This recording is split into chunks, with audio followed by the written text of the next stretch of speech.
Sir, जब भी हम ब्लड प्रेशर की बात करते हैं तो लोगों को ऐसा लगता है कि अगर एक बार हम इसका दवाई अगर हम शुरू करते हैं तो जीवन भर हमें दवाई लेना पड़ेगा। आपसे जानना चाहेंगे इसमें कितनी सच्चाई है? एक बहुत बड़ी वजह है जिसके कारण कई लोग बीपी की दवाइयां शुरू ही नहीं करना चाहते। उनको लगता है कि डॉक्टर ने दवाइयां शुरू कर दी तो फिर ये जिंदगी भर बंद नहीं होने वाली, जबकि बिल्कुल ऐसा नहीं है। आप अपनी लाइफस्टाइल को बेहतर कर करके कई बार ब्लड प्रेशर को इस हद तक काबू कर सकते हैं कि दवाइयों की जरूरत नहीं रह जाती। देखिए, बीपी के मरीज में मकसद ये नहीं है कि आपको दवाइयां दी जाएं, मकसद है कि आपका ब्लड प्रेशर एक लेवल में बना रहे। और अगर उसके लिए दवाइयों की ज़रूरत पड़ती है तो हम दवाइयाँ देते हैं, और अगर उस चीज़ को आप खुद से अपनी लाइफस्टाइल कहने का मतलब अगर आपने दिनचर्या अपनी सुधार ली, नमक का इस्तेमाल कम कर लिया, टहलना घूमना रेगुलर वे में शुरू कर लिया, स्ट्रेस मैनेजमेंट पे ध्यान देना शुरू कर लिया, तो कई बार दवाइयों की ज़रूरत बंद हो जाती है। ऐसा खास तौर से युवाओं में ज़्यादा होता है, उनकी शरीर ज़्यादा रिसेप्टिव होती है, तो वो जैसे ही ध्यान देना शुरू करते हैं उनकी बीपी अमूमन नॉर्मल रेंज की तरफ आ जाती है। तो ये बिल्कुल गलत फहमी है, आपकी दवाइयाँ बिल्कुल बंद हो सकती है और ये वजह नहीं होनी चाहिए कि आप समय रहते दवाइयाँ ना शुरू करें। और सर, जब भी बात बीपी की आती है तो जो भी बीपी के मरीज़ है वो उनके मन में हमेशा ये कि ये रेगुलर बेसिस पे वो बीपी चेक करते हैं, लेकिन उनके मन में हमेशा एक कन्फ्यूजन रहता है कि राइट हैंड में या फिर लेफ्ट हैंड में हम लोग बीपी चेक करें। आपसे जानना चाहेंगे कि किस हाथ में बीपी चेक किया जाता है? तो पहली बार जब किसी की ब्लड प्रेशर नापी जाती है तो नियम है कि आप दोनों हाथों की ब्लड प्रेशर नापिए। नॉर्मली दोनों हाथ के बीच का ब्लड प्रेशर का जो डिफरेंस होता है वो 10 से कम होता है, बट कई बार दोनों हाथों के बीच का डिफरेंस 10 से ज़्यादा हो सकता है। तो एज ए नॉर्मल रूल, अगर जिस हाथ का ब्लड प्रेशर आपको ज़्यादा मिल रहा है आप उसी हाथ को फॉलो अप करें, उसी हाथ में दोबारा आगे से ब्लड प्रेशर नापें। ज़्यादातर लोगों में दाहिने हाथ की ब्लड प्रेशर देखा गया है कि थोड़ी सी ज़्यादा होती है, और इसलिए फिर हम लोग उसी हाथ को आगे नापते रहते हैं।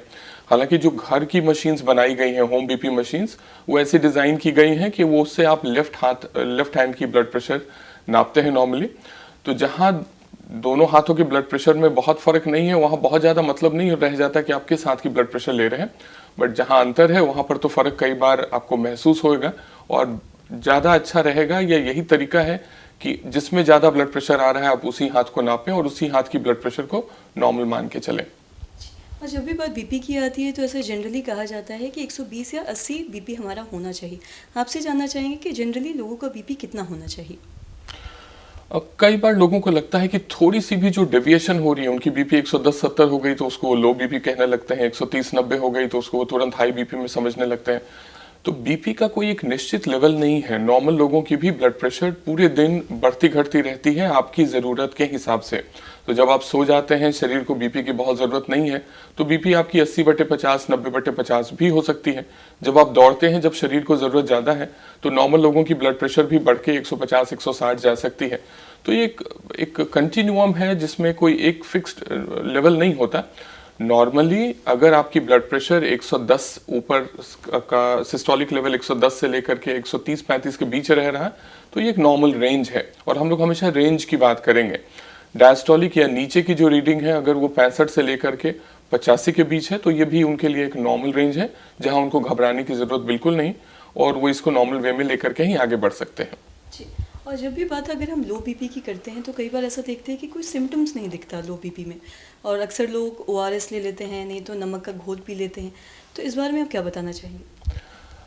देखिए, लो बीपी एक तो कि हमेशा बीमारी नहीं है। कई लोग, जैसा अभी हम बात कर रहे थे, तो कई लोगों की नॉर्मल बीपी की लेवल्स ही उतनी रहती है, 100/60 की लेवल्स आपको कई लोगों में नॉर्मली मिलती है जिनको कोई सिम्टम्स नहीं है। तो ऐसे लोगों को कुछ भी करने की ज़रूरत नहीं। हमारे टीचर्स जो हम लोग को पढ़ाया करते थे उनका कहना था कि जिनकी ब्लड प्रेशर्स नॉर्मली भी कम रहती है उनकी उम्र बहुत ज़्यादा होती है, क्योंकि नेचर ने उनको ऐसा बनाया है कि ब्लड प्रेशर से रिलेटेड उनकी कई परेशानी नहीं होती शरीर में। तो कहने का मतलब है ब्लड प्रेशर के लेवल को देख करके परेशान होने की ज़रूरत नहीं। हाँ, अगर आपको बैठ करके खड़े होने में चक्कर महसूस होता है तो ज़रूर आपका ब्लड प्रेशर फिर लो है, जिसको बढ़ाने की चीज़ें देखनी होगी, या क्यों ब्लड प्रेशर कम है उस बारे में जांच करने की ज़रूरत होगी। लेकिन अगर आपको कोई सिम्टम्स नहीं है और आपकी ब्लड प्रेशर नीचे की तरफ रहती है तो परेशानी की बात तो बिल्कुल नहीं है। हाँ, आप खुश ज़रूर रह सकते हैं कि चीज़ें सब अच्छी हैं। और सर, जब भी बात लो बीपी की होती है या फिर कोई अगर हम देखते हैं किसी को कि कोई फेंट हो रहा हो तो उसे कहा जाता है कि नमक का घोल पिलाने के लिए, तो ये करना क्या सही है? हाइपोटेंशन, जैसा आपने कहा कि अगर बैठ के खड़े होने से चक्कर आ रहा है तो एक वजह उसकी होती है कि वॉल्यूम की, शरीर में मात्रा की, पानी की मात्रा की कमी हो गई है। वैसी सूरत में तो ये जस्टिफाइड है, लेकिन हर केस के लिए ये जस्टिफिकेशन बिल्कुल नहीं होगा, क्योंकि कई बार हार्ट के मरीज में नमक की मात्रा हम कम करने को कहते हैं, पानी की मात्रा हम लिमिट करने को कहते हैं, और वैसी सूरत में अगर अननेसेसरी उनको पानी और नमक का घोल ज़्यादा दिया जाए तो वैसे लोगों को परेशानी हो सकती है। सबसे पहले ज़रूरी है कि अगर चक्कर किसी को लग रहा है तो उन्हें फ्लैट एक जगह पे लिटा दें, जिससे कि ब्रेन में ब्लड का प्रवाह बना रहे, सर्कुलेशन मेंटेन रहे, और उसके बाद उसके वर्कअप करने की या जांच करने की ज़रूरत पड़ेगी।